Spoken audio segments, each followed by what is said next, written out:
Welcome to the Focused and Fearless podcast, the show designed to explore how you can step into powerful self-leadership and stop settling for less in your life, business, health, and wealth. I'm your host, Heather Angel, and as a certified energy practitioner, coach, and online business consultant with over a decade of experience, you can expect expansive, honest, and enlightening conversations about what it really takes to create the changes in your life and business that right now may just feel completely out of reach. Thank you for choosing to invest in yourself by listening to this episode. Without further ado, let's dive in. If you've been with me since the start of this podcast, you will know how much I love to use the power of the new and the full moon to let go of the old, forgive the past, and set intentions for the future. That is why I am so happy to bring you this conversation with copywriter and fellow moon lover, Katie Carr. Now, Katie is a passionate copywriting professional, runs her own business, and truly believes there is a writer within all of us. Katie discovered moon journaling, and she shares in this episode how much of an impact it has had on her life and her business, and how she uses it to help her clients really tap into that passion and that excitement so that they can put that into their copywriting for their business communications and social media. I hope you enjoy the conversation, and remember to get Katie's free guide to moon journaling, which is in the show notes. Without further ado, let's dive into the episode. Welcome to the podcast, my lovely. Hello. So nice to have you here. Now, I think it's really interesting from obviously in the intro, it explains sort of what you do and your business.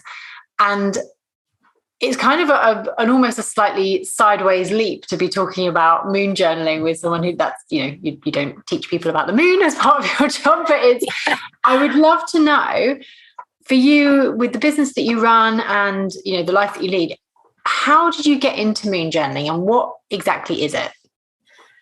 So thank you for having me. This is a really lovely opportunity, and I'm really excited to talk about this because so I'm a copywriter, but I find that I get so caught up in the content and the marketing kind of side of things. It can be very formal, and I found writing very hard. And there was obviously lots of personal stuff going on during the pandemic. And moon journaling was kind of a way to regularly check in with myself because I really enjoyed journaling. And I discovered that during the pandemic. Everyone was going through their own stuff, and it was just a way, it was kind of like my therapy, really. And I think the next level with the moon journaling, it kind of just really helped me to tune in to myself and align myself because, there was so much that's going on at that time, and there still is. And it was just a really great way for me to regularly think, okay, every month, I'm just going to see what's making me happy, what's not, where my energy's going, and just having that regular practice just kind of changed things so much for me. I was always interested in crystals, and I think I signed up to somebody's new newsletter, and I was then getting regular, sort of information coming through, and I just was really curious about it. So, yeah, and it's such a beautiful practice because I think journaling. I've always said journaling is one of my favorite tools, even with all the energy work I do and all the other beautiful things you can do for your own mental health and self-development and things. But journaling, I love the simplicity of it. A pen and paper, cup of tea, sat on the sofa, and I'm like, this is great. Really so powerful. And I'm curious because you said you sort of discovered this, around the time of the pandemic. Was journaling part of your life before then, or did you have any other sort of like mindfulness, for lack of a better term, practices that you did before then?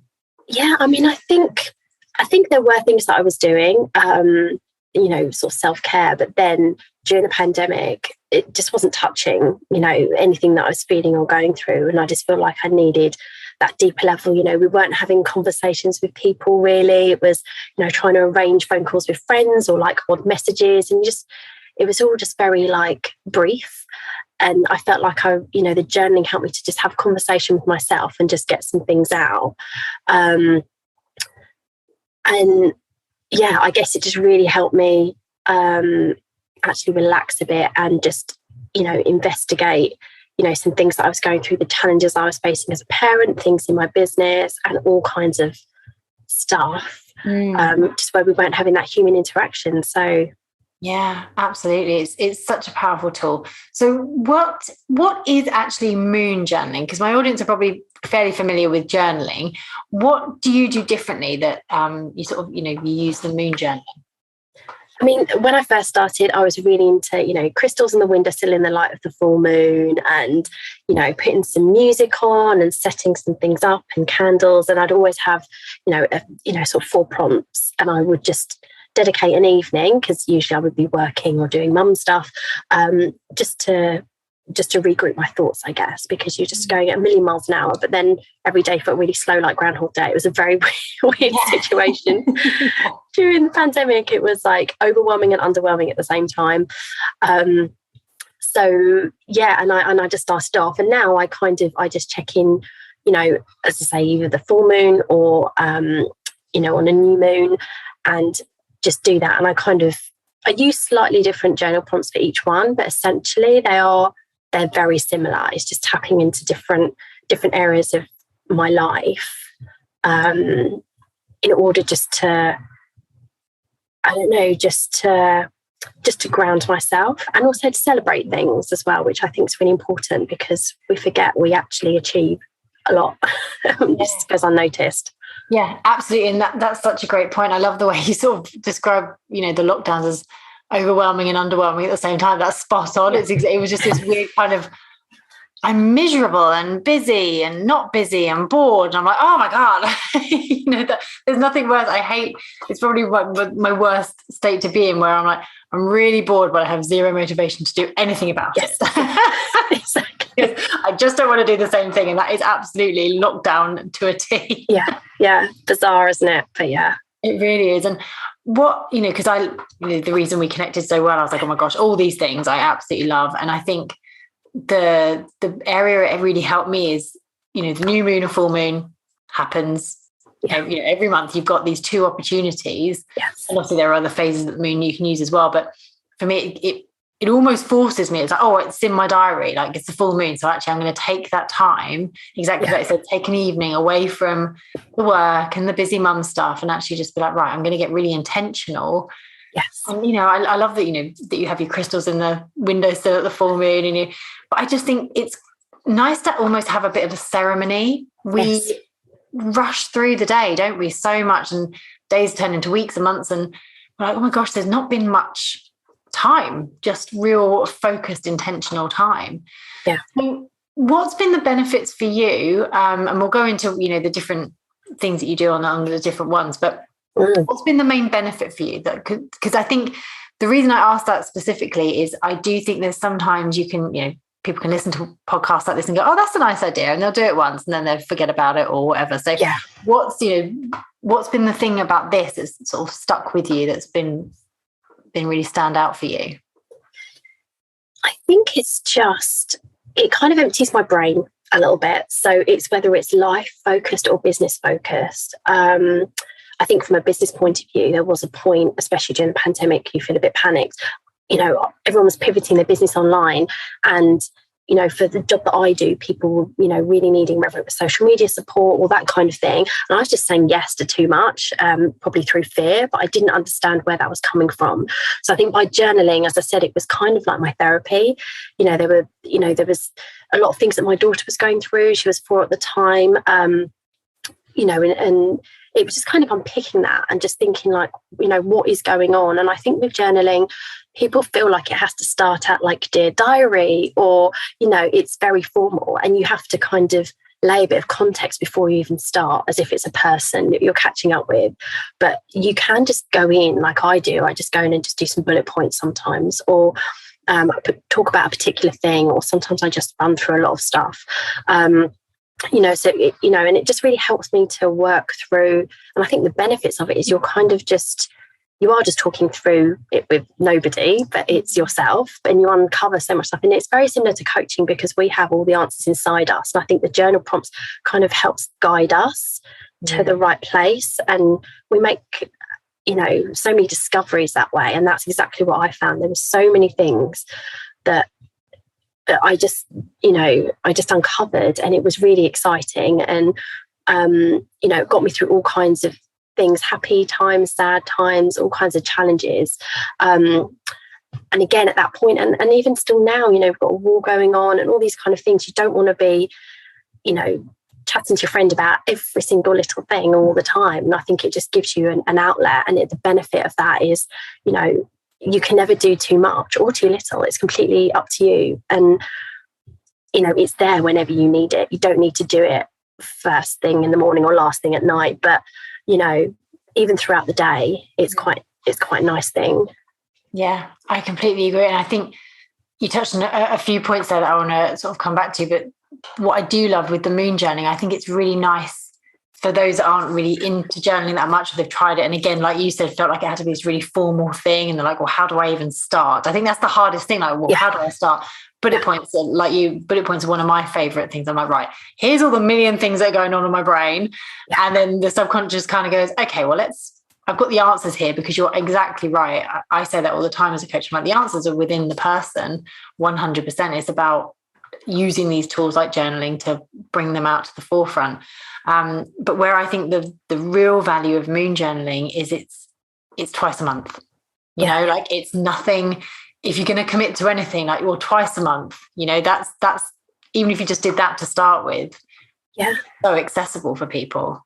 Oh, yeah, absolutely. And, whether you're spiritual or not, I think if you are spiritual, there's so many benefits to doing that and creating a ritual from it, because not only are you, sort of internally releasing things, it's like you're changing your physical surrounding as well, and making it a little bit deeper than just kind of self-care. It's like self-love as well.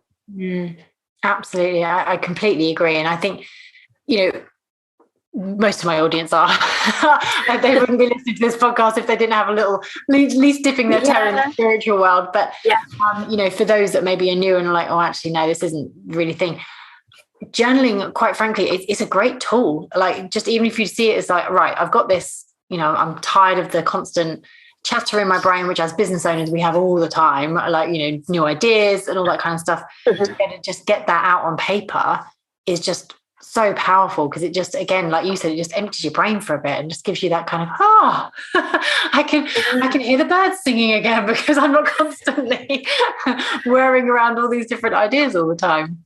Exactly. And a really great tip that I picked up from another copywriting friend, and she always writes in the morning, because your head is, you've had a night of sleep, hopefully, and, wake up sort of quite refreshed, especially the mornings are a lot lighter now. So she would set her alarm, because her kids are a little bit older, but she'd set her alarm and get up at like 5 or 5:30, and she'd just sit and have a cup of tea and just write. And because your mind's a bit empty, you kind of, if you've got a prompt of some kind, like, it's really helpful, but it just brings out a lot of stories. And if you have your own business, it really helps with content and like that authenticity. And you kind of, I think we're just doing so much. There's probably stories or experiences or things that we've been through that are part of our journey and part of our why that we probably don't really think about too much, or we feel a bit disconnected to. So I find that doing that, even if it was, once a week in the morning and not necessarily with the moon, but I think it's just like a really lovely, lovely way to, to practice just writing, putting pen to paper and getting away from the screen and all the distractions is, and, with the added part of, the spiritual side of it is you're just reconnecting with, with nature a bit, with yourself. And just not having the distractions, especially as a mum, is just lovely. Yeah, oh gosh, absolutely. I completely resonate with that one. Peace and quiet. Yeah. And it's interesting you say that, because I'd love to know how you found journaling helping you as a copywriter, because you said at the beginning, writing was something you struggled with. But I certainly find a lot of the content I share is from my experiences that I've had over that sort of last month or so. And I'm like, oh, actually, that's the lesson I've just learned. I bet there's loads of people that are going to go through this, or maybe I could give them a little hint to make this a bit easier, because I've just struggled for the past 4 weeks to do this. So I get a lot of content ideas from my journaling. So how have you found it's helped you with your writing? I think we sort of all struggle with kind of creating that content. You feel like you're on a bit of a hamster wheel, and there's always that line between, you know, sort of that marketing element and then real stories. And as we all know, because of the pandemic, we all want real connections with people. And, you know, even bringing that into any kind of business or work that you do, you know, and obviously it's really lovely for you to do because it's very natural for you, and that's, you know, really adds to what you do. But then there are some people who, you know, especially if they're in like the comms area, or, you know, even struggle with that, and they're all, you know, all about communications, but you're working so much on your client stuff or on your own stuff that sometimes you kind of forget all of the other stories that people, you know, like if I work with someone who has products, they're like, what can I talk about? How can I talk about this? And there, you know, there are so many different ways to do it, but I think you kind of broaden your mind so much when you journal. And like you say, you recall past and present experiences, and you can link things into each other. And I just think it's like a really lovely form of kind of, it is like kind of creating that connection and that engagement with people, but also it just lets, it's like the creativity side of it. Just kind of like everyone's got that in them, whether they do things physically or whether they're more creative mentally. And I think it's just a really nice outlet to do that. And you can kind of step off that content marketing hamster wheel and write things that are more valuable and authentic. When you're used to writing in that way, it becomes very easy, I think, to do that. And you know, and then people start to bring that into what they do every day.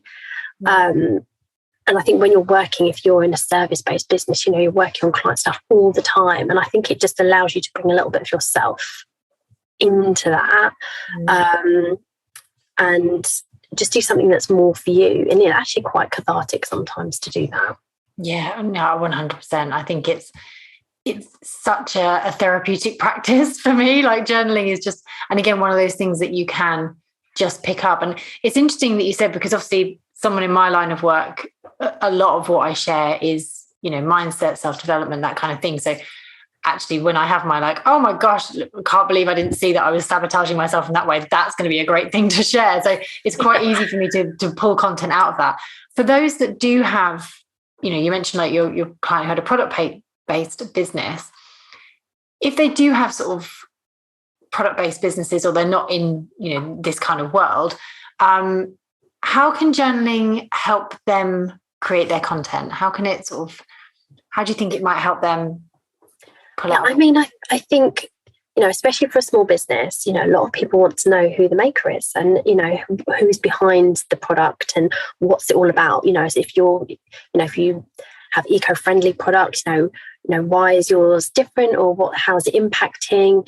You know, it could be community focused, or you know, just kind of looking into the benefits and the ways that the product is, you know, is just really going to help and benefit people, because that's the whole reason for creating things. You don't create things and then just hope that people buy them. It's, you know, you're kind of solving a problem. So, you know, and also sharing, you know, client stories and things like that, you know, and remembering your journey and why you started it. Because I think when you have your own business, I think, you know, to be resilient and to keep strong and motivated, you need to keep coming back to that why and remembering what that's all about.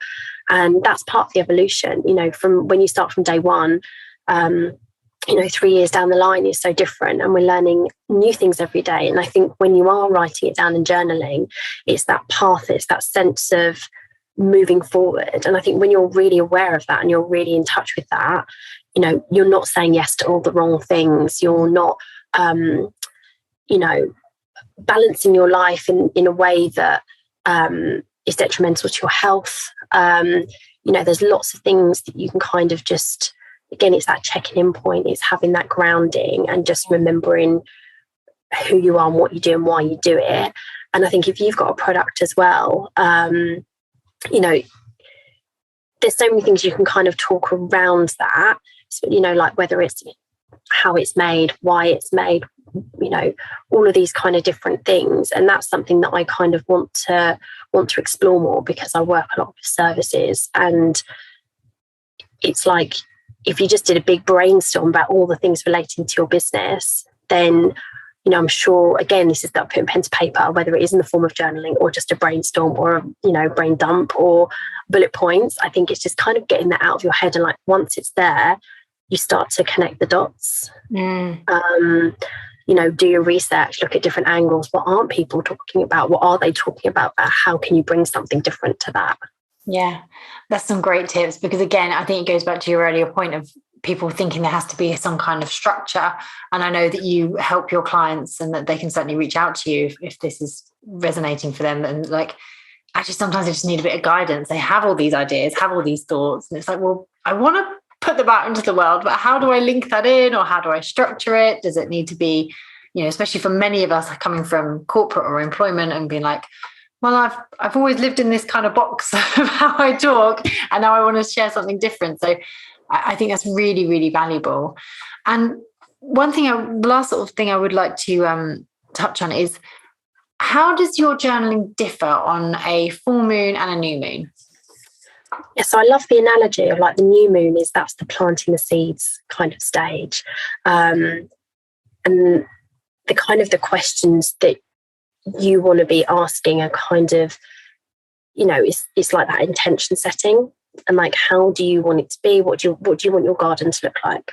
And then the full moon is the pulling up the weeds bit. So what's not working, what's not feeling great, all of those kind of things, and really kind of just shaping your garden and pruning it each month and just taking care of it and nurturing it, because you can't you can't expect it to grow into something beautiful if you're not looking after it. And I think it's really important to kind of come back to that. I mean, if you wanted to do the first quarter of the moon, for example, that could be your watering stage of the garden, and the last quarter moon, you're just enjoying the garden, and whether it's you're growing fruit and veg, you can enjoy your harvest, and that kind of, I like to kind of think of it as that. Yeah, that's possibly the best analogy I've heard for it. That makes so much sense, because I think people can get a little bit, if they're already in this world of sort of, following the moon and things, it can become a little bit overwhelming, because it's like, oh, I've got to do all these things on this new moon, and I've got to do it.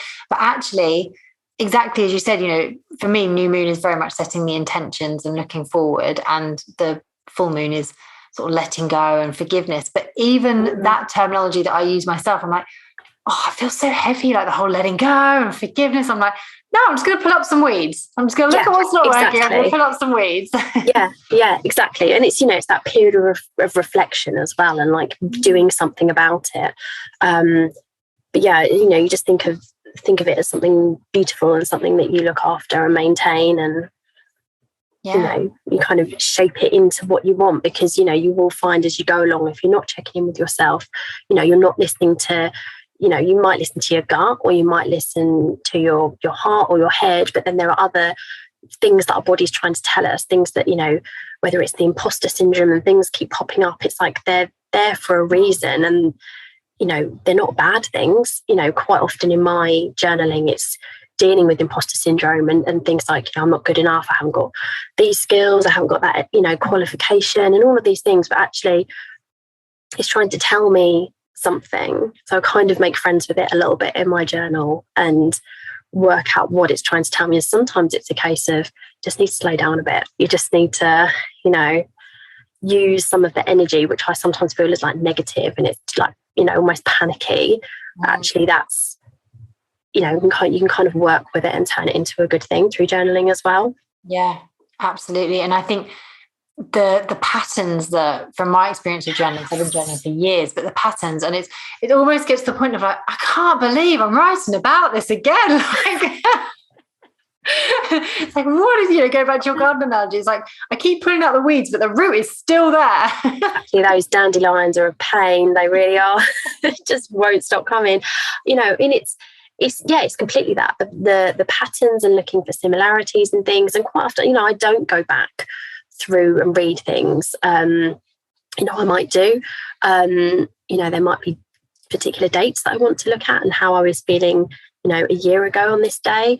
But I find that it's kind of, for me, it's very seasonal. So I do quite a lot in the winter. I feel like it's a hibernation period, and I really embraced that for years. I think we all were, trying to like pack our Christmas in. And obviously with the pandemic and everything, it's like, well, you can't go out, you can't do this, you can't go to parties. And for me, I was like, oh, thank God. Because actually the whole Christmas period, I'm like, oh, I don't want to go out. And yes, it's lovely to have a drink, but I can't be bothered. I'm cold. I want to stay in. And we've always just been fighting that, when actually, I remember reading a brilliant book last autumn called Wintering. I think it's by Catherine May, and it's just such a lovely book, and it's about just taking that winter period to really hunker down, embrace our humanness, and this is what we need to do to rest and recover and recharge, and it really is, again, tapping into that spiritual side and into nature.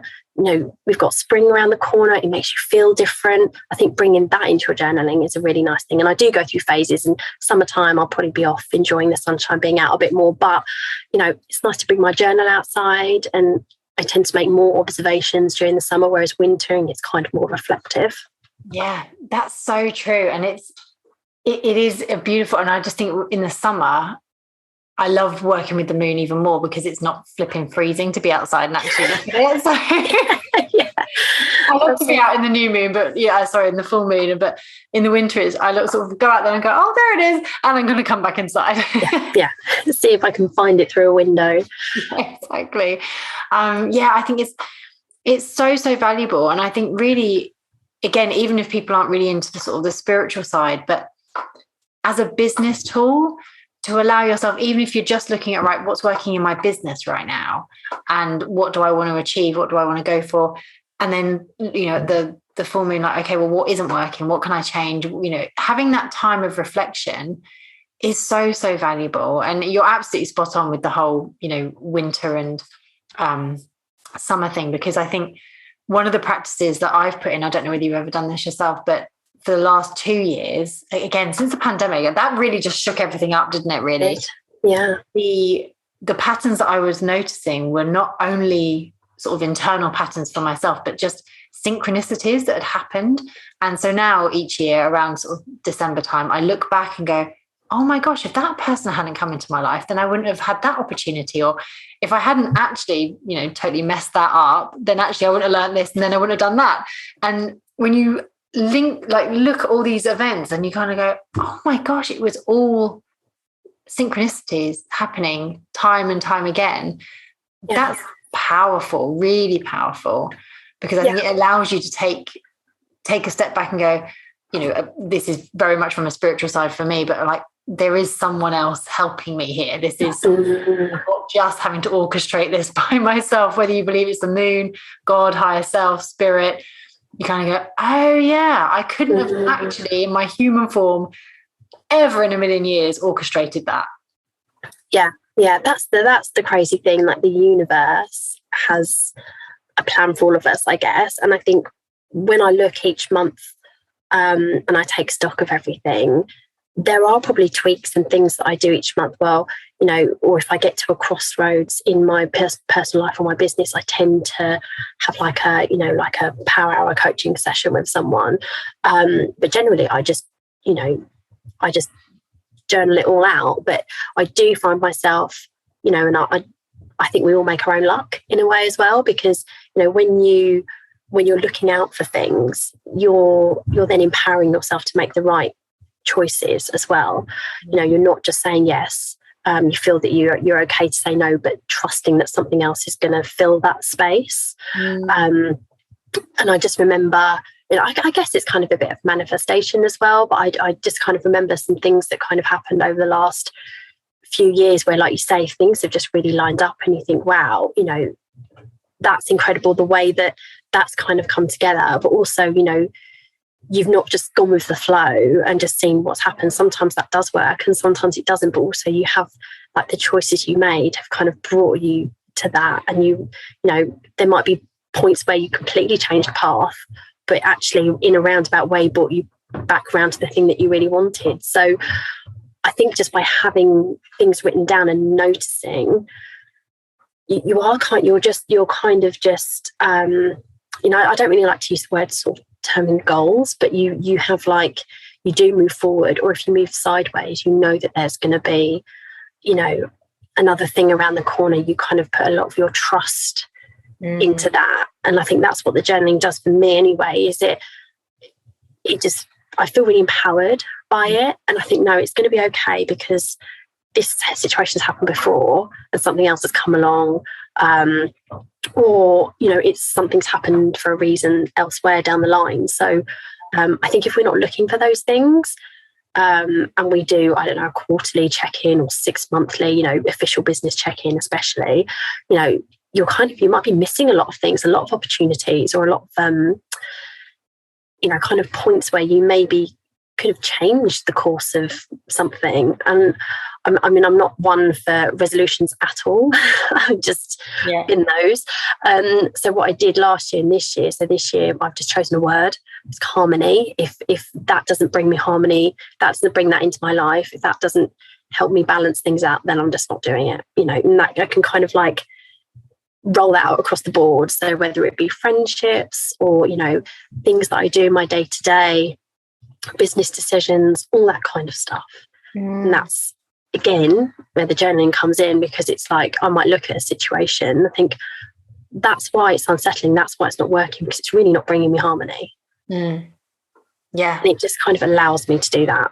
Yeah, and I'm not for resolutions either, because I think it just puts massive expectations upon us, which are completely unviable. We go like, okay, we're going to change everything, and I'm going to manage to do it all by the 30th of January, which is actually still the depths of winter when we're not really ready to be coming out of our shoulders yet. Definitely not. And I think it's so, you know, one thing I really would love for people to take away is that actually, if anyone listening to this is like, well, yeah, but this thing keeps happening. But this, you know, if in their head they're like, yeah, but this is where journaling is so powerful, because it does show you, like, it gives you that level of awareness, doesn't it? Of like, oh yeah, this thing does keep happening, but actually, where do I need to take radical responsibility for how I'm creating that? Because we are co-creators, and yes, the universe will help us, but it will do what we are asking it. And sometimes that's a hard lesson that I've had to learn as well. Many years ago now, I'm like, oh yeah, if I keep making these decisions, if I keep living from fear, if I keep, you know, being the victim, then the universe is going to go, okay, this is what you like.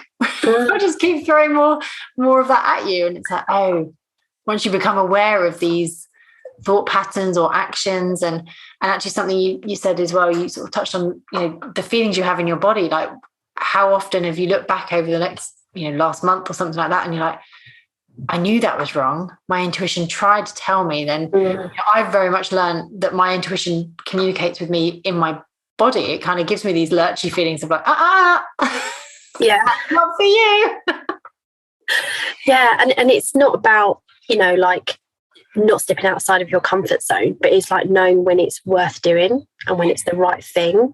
And you're not going to just do it and then, can't backtrack, or it's just gone wrong or something. And I think, you know, even as a copywriter, you know, my whole world, my whole job is writing, but I haven't been writing in a diary since I was 4 years old, or, you know, I haven't been writing stories. Like, my kind of journey has come through corporate and marketing, and I find now that I go back and journal, but it's just for myself, it's not for my clients. No one's telling me what to do. There isn't really a structure. I do give it some structure so that I can get the most out of it, but it benefits me hugely, and it's so worth doing. You know, even just giving myself a voice and the confidence, you know, to write how I speak. And you know, I'm a huge fan of all period dramas and you know, costume novels and that kind of thing. And I just think, you know, the art of writing a letter is just beautiful. And you know, we never really get into that depth with anybody. And I think just doing that for ourselves it's just such a nice thing. It just brings in, I guess, just our humanness. I feel like we need it. If we're not having conversations with people regularly, you know, whether it's because there's restrictions of the pandemic, or, you know, you're just really busy, you know, just being able to have that in-depth conversation with yourself is incredible. And it's helped me through grief and all kinds of things. And I think that's really poignant. And it's a point that I didn't anticipate discussing today, but I think communication, you know, you really touched on that. That is so key. And I think we are awful at it generally as a human species now, because everything is just a 2-minute, I'll just quickly WhatsApp everyone and then boom, I've been in communication with everybody. And actually relationships, again, thanks to the pandemic, relationships are under so much strain. And I think our ability to communicate has been really put, the spotlight's been put on that of like, actually, we're not very good at communicating our feelings. And I think the great point that you make is actually when you do the journaling, certainly from my experience, is it allows me that time and headspace, and it allows my higher self and my subconscious to go, this feeling you have, this is the word that goes with it. This is what's underneath it. So we can actually, I've had times where I've done some journaling and I've, turned around to my boyfriend and gone, when I lost it the other day about this thing, I was feeling this. This is why. And it's because I had this in my past and it triggered this feeling. I'm really sorry. I didn't realize at the time. Yeah. So actually you just got me going, rah! Yeah, absolutely. Parenting does that. It reflects on you like you never anticipated. And being able to do that, and I kind of write a lot maybe from my daughter's point of view as well, like what is she going through? Why is she feeling like this? What's going on? And I love the point that you just touched on as well about the communication aspect, because we're all linked. We're all linked to everybody anytime. But I'm terrible. I've got 2 things with WhatsApp, for example. I treat my WhatsApp messages like a second-class post. So I get it, I read it, I don't do anything with it for a few days. Then I type back and then I might send it off. So it's like a week, it's terrible. Or I leave half an hour voice notes for people. just waffle on. I'm really sorry. But we're spread so thinly, and I've got a few friends that I can really I'm awful, really, really awful at chit chat. I can't just, meet another mum at the school gates or something, or a networking event and just have a little chit chat. I'm awful at it. I'm like, right, so what's your purpose? What's your your ambition? What's your life dream? I'm straight in there, without a bottle of wine or anything. So I find that communication aspect of bits here and there really hard. I'd rather just have a really good conversation with one person or a few select people regularly than just trying to answer all the people. And I think that's the downside of having social media, because there's people that I've connected with years ago at work that I don't really see, but then I feel it's just so easy. I could just message them. We just wouldn't do that if we didn't have this thing. We kind of just really invest in relationship with ourselves and the people that are around us and that are bringing us joy. And I think, especially as women, as we go through our life journey, you will kind of pick up friends and then they'll go. And, I think as a woman, it's really hard to deal with that. It's almost like a relationship breakup sometimes. But again, with the journaling, it's kind of helped me be a bit more compassionate to myself and have that level of acceptance and understanding. And also it's just kind of makes me realize, and I'm very appreciative of the people who are bringing something to my life, and I invest more in those relationships. Again, it's that awareness. It's just completely that awareness from journaling. And I love the word you just used there, compassion, as well, because I think you're right. Certainly as women, we go through quite often, the stages of, we have a career and then we'll have kids and then we have these little friendship groups. And I know I got to the point where I was I'm only friends with these people because I happen to birth a human around the same time. And you kind of go, I actually have nothing in common with you people. We're not friends. We're just happen to be in the same place at the same time. So there's a lot of people that do sort of come in and out your life fairly quickly.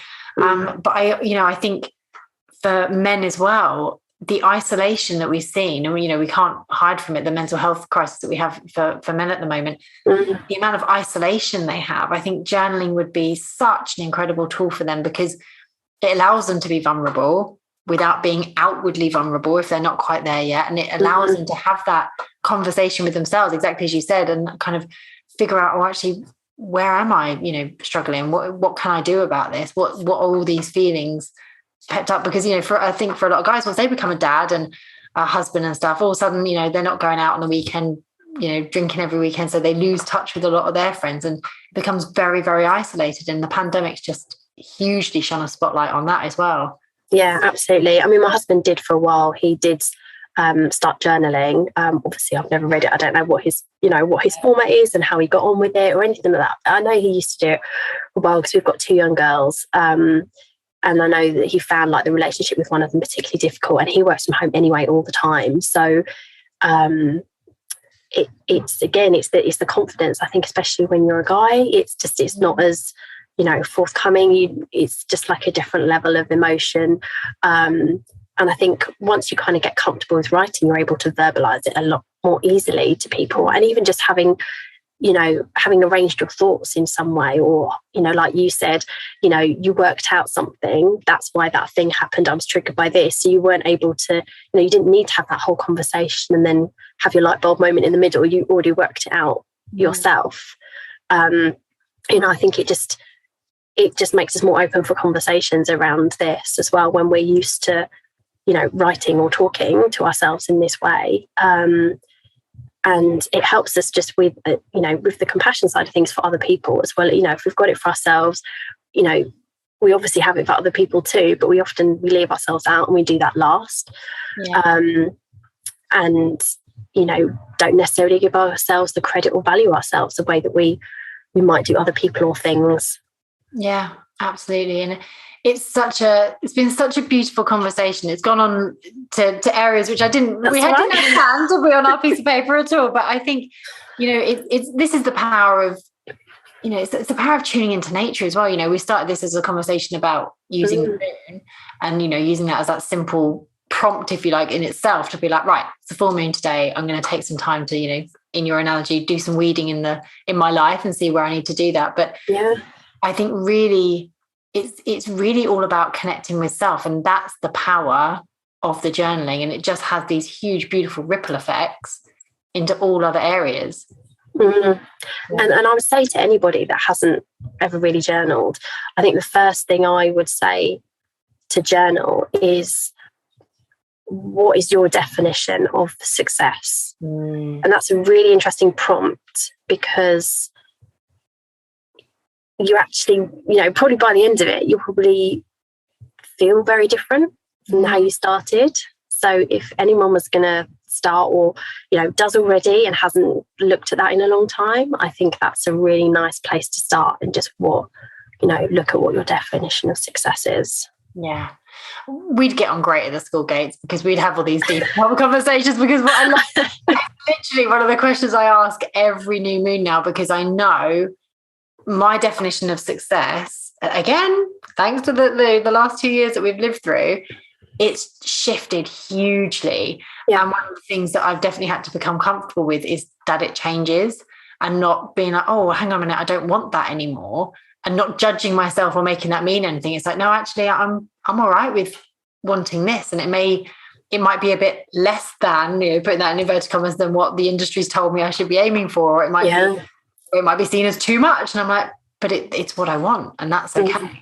And again, it's so powerful. Pen and paper and some time. Oh yeah, and not a lot of it, not a lot of time. No, exactly.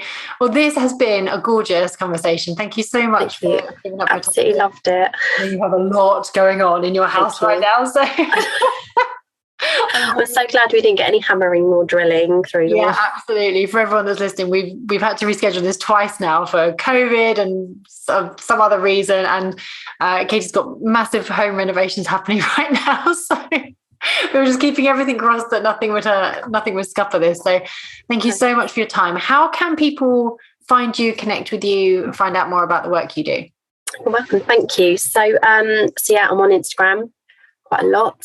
It's at Katie.Carr_copywriting.